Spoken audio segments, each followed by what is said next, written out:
to hear about a different way of looking after yourself, and that energy exists, and it's not just put a pill in your mouth and the problem will go away. It's how do we best live with ourselves and evolve. And that was really exciting to share with her. Really exciting.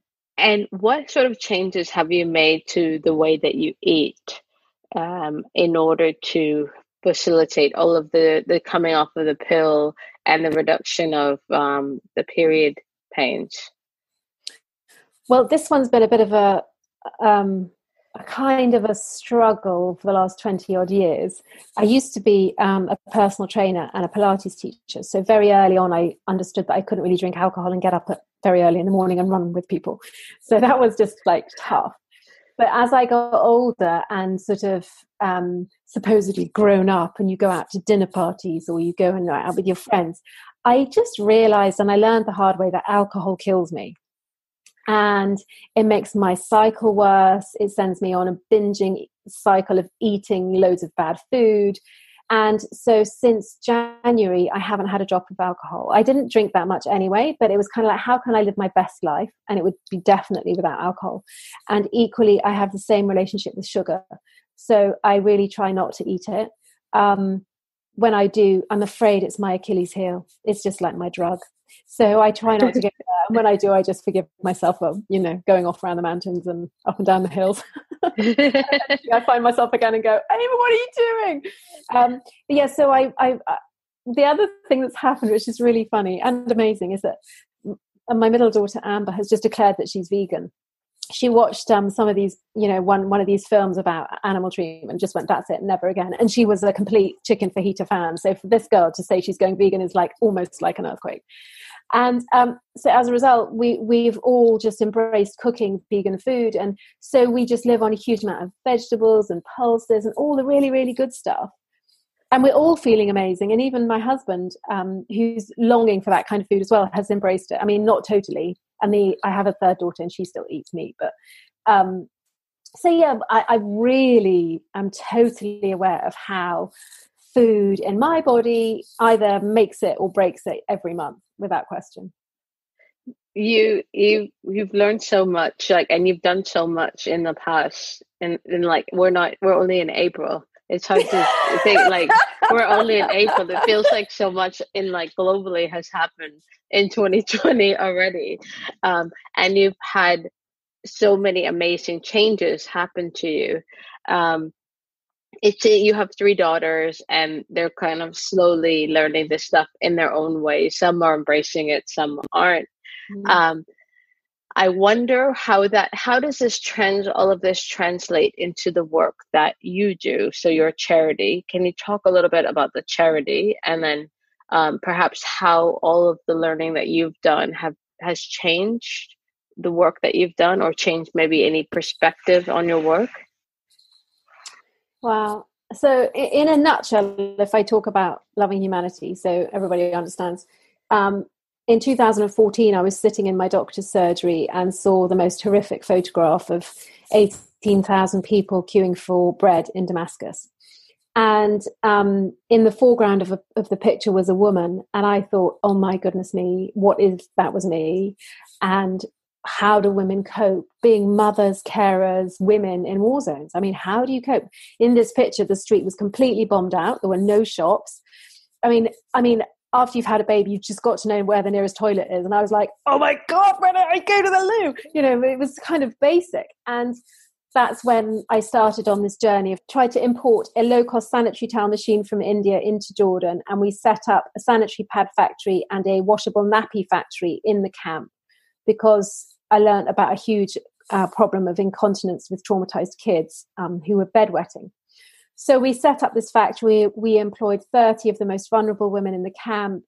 And it was absolutely the most incredible thing ever, and really inspiring for me to be so uplifted by women who had lost everything, and to see how they coped with life. And, I always think these things are going to last forever. And as it turned out, due to politics, we had to close that factory and move out to the capital city, Amman. And now we have a factory there that makes washable nappies, and basically we make them for the newborns, but also primarily for people suffering with disability and or old age. and we employ 8 Iraqis who fled from Mosul from ISIS, and we also in the meantime developed our own machine because the Indian solution wasn't quite an off the peg solution, and we set up our first factory with partners in Kibera, the largest slum in Nairobi, and there we now our partners give away the pads there for free, and they help about 1,000 girls every month to stay in school. And it's, I'm constantly amazed and uplifted by meeting these incredible people who have nothing, and here we have everything and not very much spiritually or on another level. So how does menstruation, my learning, affect my work now? I think I feel even more passionate about helping women to stay in education. I don't see how this transformation, this shift can happen on our planet until women are educated. And it is so shocking to me that these poor girls and women are unable to just go to school. And part of that problem is the lack of access to pads. And on top of that, they have their domestic chores that they have to be kept at home with. Their whole culture is different. But to have that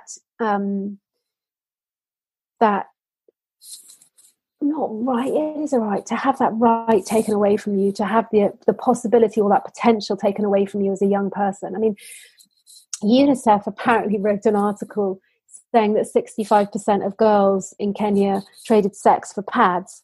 And someone called them on it saying, well, can you prove that? And they went, no, we can't prove that. So they said, well, actually 10%. But the point is that there's a huge practice in trading sex for sanitary pads in the slums and in poor cultures. And that's just unacceptable. And so when I have the good grace to recognize how unbelievably fortunate I am and to have all this knowledge at my fingertips and the money to then act on it, I just, it makes my heart bleed that other people, other girls, other women, even in my own country, can't access or have this opportunity to learn and to grow. And that's where the planet's going to change. So I feel more passionate about what I do because I want more girls and more women to rise up and to realize their power, and for men to recognize it in their societies and in our society. I mean, even now we don't have equal pay. And I work with a fabulous woman who's constantly quoting Invisible Women saying, well, women aren't recognized in data collection, so how on earth can we have a world that's designed for us? So, I feel more passionate as time goes by about helping and lifting up more women. What countries do you operate in? You mentioned Jordan, you mentioned Kenya. So we're in Jordan and Kenya right now. We have a factory which is just crossing the Iraqi border now. And we're going into an internally displaced camp in Iraq where there are 5,000 people. And currently there's no distribution of pads. So we're doing a project there with Oxfam. And so that's basically I was due to go to Iraq at the end of March, but because of the virus, that all stopped. We've also got work in Uganda and Zimbabwe, but we're really working on trying to make connections with governments to facilitate tax exemptions, because as soon as we have to pay tax, then it starts making the whole thing financially not viable and tricky. So when you've started the project in these countries, have you had to overcome any cultural assumptions or barriers regarding the importance of menstruation and the importance of getting the sanitary products to these women? That's a good question. The answer is no. It's really strange. In the Middle East, men and women are very separate and they live their lives very separately. Even at weddings, women dance together and the men aren't there and the men are elsewhere. It's a very unusual society for us, a very unusual culture for us.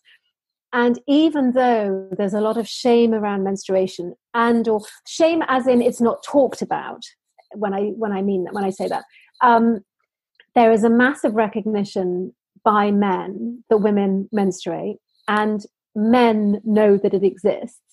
And actually, they facilitated the opening of the factory in the refugee camp because the men were in charge. The fact that they had a white British woman walking around saying, I want to open a sanitary pad factory, they just went, oh, okay.